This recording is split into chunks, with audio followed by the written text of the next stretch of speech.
Hello, hello. Donc, bah voilà, sans plus tarder, on est dans la partie 2 de la vidéo. En fait, ce qui me... Ah, Seigneur. Ah, Saint-Esprit. Ce qui me dépasse avec Dieu parfois. Vous voyez, la première vidéo, franchement, c'était fluide. J'ai eu le temps de lire le psaume 117, le psaume 118, même de parler poussé par l'Esprit, etc. Et j'étais vraiment en train de tendre vers la fin, de conclure. Et en fait, c'est comme si, vous savez, vous savez, quand vous commencez à courir, comme si le Seigneur il dit, elle est sérieuse, elle. Elle fait comme si, quoi. Et donc, à la fin, paf, vidéo 2, donc nous sommes de retour. Et là, ce que le Seigneur me mettait à cœur, c'était de lire juste la première portion du livre des psaumes, le psaume 119, qui est le psaume le plus long. Mais là, c'est la première portion.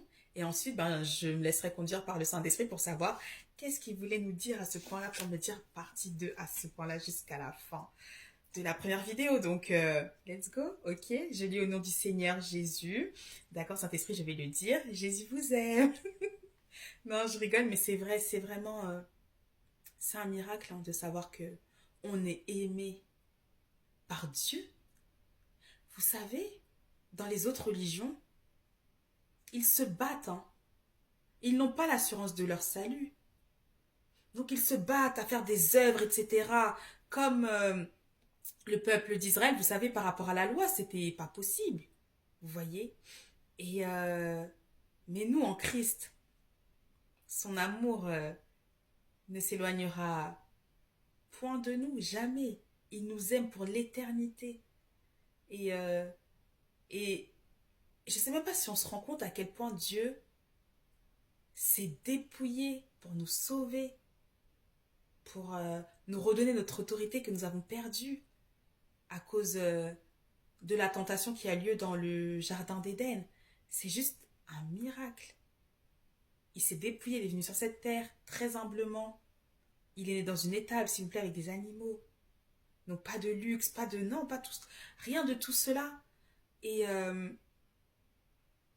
il était au milieu de nous. Et comme si ce n'était pas suffisant. Hmm. Donc imaginez, Dieu le Père nous donne son précieux, son Fils.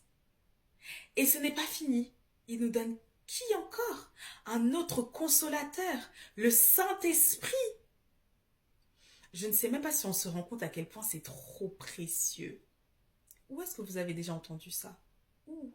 C'est un prodige à nos yeux. Parce que personne n'a été capable de donner sa propre vie pour sauver ses créations. Pourquoi je fais des guillemets? Parce que nous savons très bien que le maître de l'univers, c'est l'Éternel des armées. Le Dieu d'Abraham, d'Isaac et de Jacob, dit Israël. C'est tout. On peut dire ce qu'on veut. Dans les cieux, il n'y a qu'un seul nom. Alléluia. Rakayeterebosa. Lipraskayatalaboshe. Il n'y en a point d'autre. Il n'y en a point d'autre dans les cieux. C'est la raison pour laquelle le Seigneur fait encore grâce à son peuple. Il fait encore grâce à ses créatures en attirant ses élus. En se manifestant. Combien de personnes disent « Ah, j'ai vu Jésus, quelle grâce! Waouh !» Même dans des lieux tellement reculés, dans des lieux où il y a des dictatures, dans des lieux où il y a des persécutions. Alléluia. Le Seigneur n'est pas limité. Et il connaît ses enfants. Il connaît ses enfants. Et donc voilà, vraiment, waouh. C'est extraordinaire. C'est extraordinaire.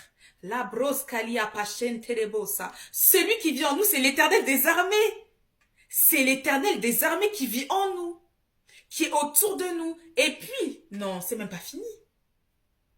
Les anges, les archanges avec nous. C'est incroyable. Il nous a tout laissé. C'est même pas fini. Dans son royaume, il nous a préparé des demeures. Chacun sa vie là. Vous imaginez un peu? Gratuitement. Sans avoir travaillé, sans avoir pris de crédit. C'est notre héritage. Alléluia. Et ce n'est pas fini. Oh, salabros kaliapa. Lisez vos Bibles. Non, notre Dieu, il est extraordinaire. À ses yeux, on est tellement précieux. Il nous aime tellement. Waouh. Là, l'image que le Seigneur me montre, c'est quand il est sur la croix. et qu'il a crié, Père, pardonne-leur, parce qu'ils ne savent pas ce qu'ils font. Waouh, waouh, waouh, waouh. Même au niveau de la croix, il y a tellement d'enseignements. Mais bon, là, on n'a pas trop le temps, donc je vais lire le psaume 119. C'est parti, je lis au nom.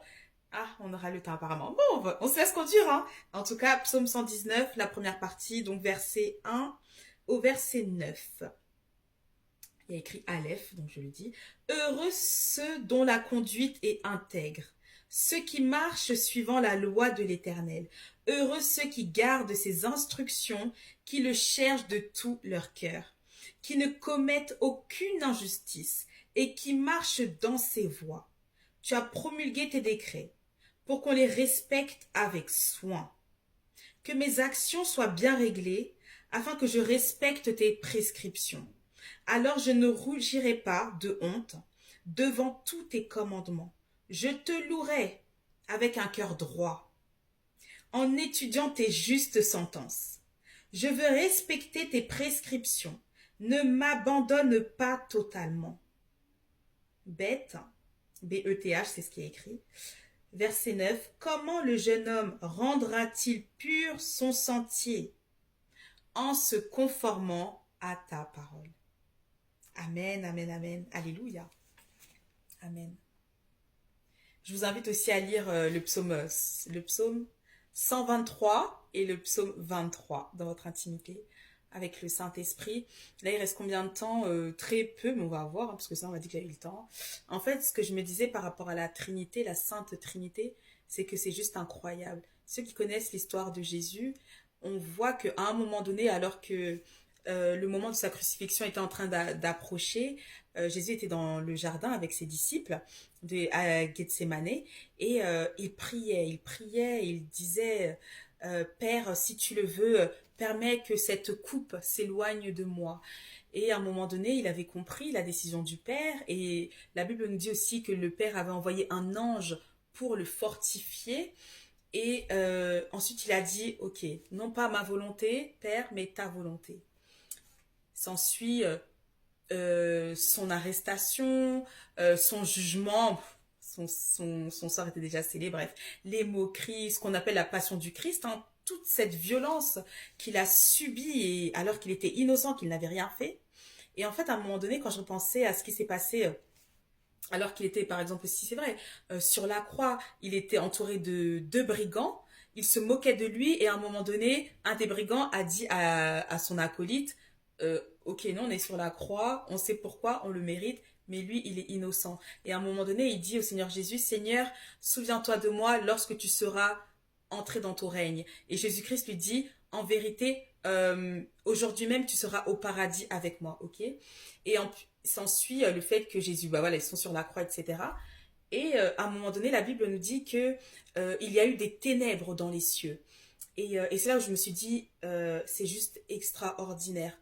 Dans le jardin, le Père n'a pas parlé, ok?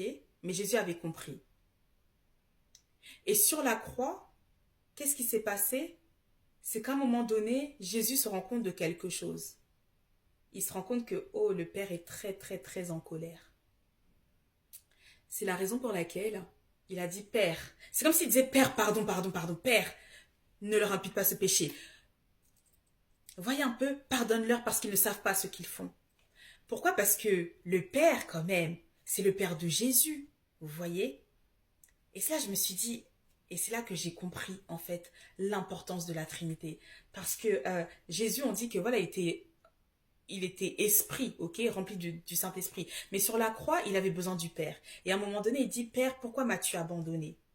Et c'est à ce moment-là qu'il a poussé un grand cri et le Père a pris son âme et il a remis son esprit entre les mains du Père. Et c'est là je me suis dit, mais en fait, il y a vraiment ce jeu-là de filiation, entre guillemets. Dans le jardin, le Fils supplie le Père, mais le Père dit non. Et sur la croix, alors là, le Fils supplie le Père pour dire, ne leur